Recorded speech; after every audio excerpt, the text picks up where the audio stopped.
Besides being able to hold the government accountable on behalf of the people, I love access to information investigations because I like knowing I was definitely right. To think that government bureaucrats are so often a bunch of weirdo control freaks using their overinflated salaries to focus on the most bizarre things that literally nobody cares about. Sheila Gunn Reid for Rebel News, and I love a good I told you so as much as the next girl. And when I say that Justin Trudeau and the people around him are a bunch of paternalistic weirdos and fake feminists, well, it's kind of nice to be able to show you that fact in a government document. We're currently going through an enormous document package on the use of the government Challenger jet fleet. It's an ongoing project that we do year after year, wherein we show you the high-flying ways of Justin Trudeau and his senior cabinet ministers and VIPs, and there's so often liquor-soaked bashes up in the sky where they treat the executive fleet of jets like a limo on a bachelorette party night.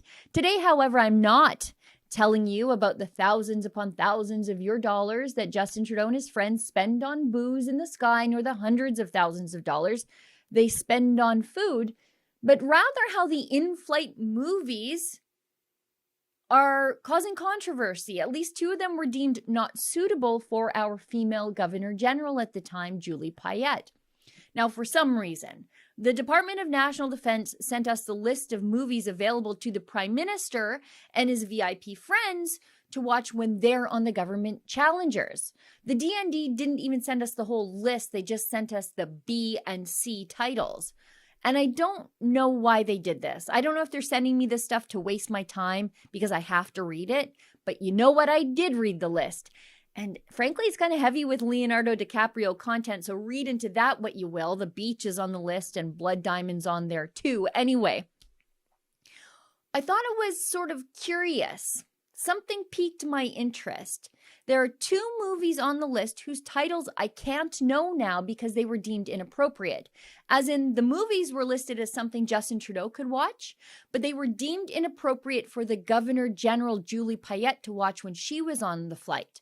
Good gracious, what are those titles? What did those movies have in them? And why do these government bureaucrats think they need to go about the business of pre-censoring movies for the lady Governor General? I'm pretty sure she can make her own mind up about what she wants to watch on a flight. Think whatever you want about Julie Payette, and I certainly do. But the Queen's representative in Canada at the time is an autonomous adult woman who doesn't need a feminist government and their bureaucratic enablers telling her what she can't cast her pretty little eyes upon, that it might angry up her blood. Also, again, I'm just dying to know what those movies were. And specifically what genre they fell under and what rating were they given. R, X, XXX. Feminism for Justin Trudeau is when you fire prickly women you can't control, and wherein you have bureaucrats tell other women what they can't watch on a flight. It is so important that we all understand that it's not only that men can be feminists, it's that men should be feminists as well. And I am proud of that. Being a feminist for me means recognizing that men and women should be, can be, must be equal.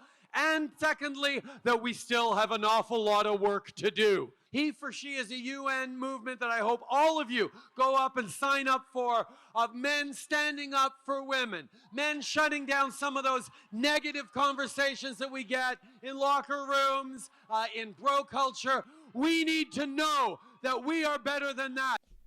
Still, going through this document package is an enormous task.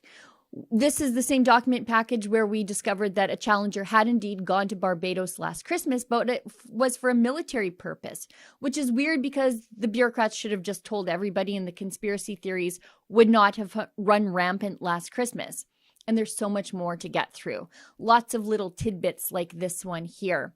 But doing these sorts of investigations, it's so time consuming and it is expensive. We have somebody who helps us read through these research documents, but the truth is we have to physically lay eyes on every single page. Filing takes time and it takes money, and then appealing takes time and money when they deny the initial filing. This one alone has taken a year, and I'm just now getting through the documents. If you'd like to support this sort of government accountability journalism that really nobody else is doing, we have a very special fund where you can donate. It's at rebelinvestigates.com. We don't get big bucks like the CBC to do stories nobody watches. We rely on the support of viewers like you at home to ask questions nobody else will. And thanks again to everybody who donates to make this sort of work possible. For Rebel News, I'm Sheila Gunn Reid.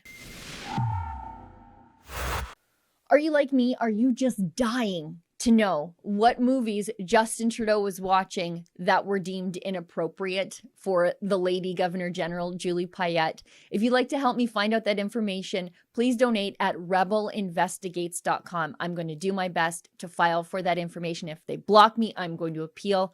I must know the answers to these questions. Again, that's rebelinvestigates.com.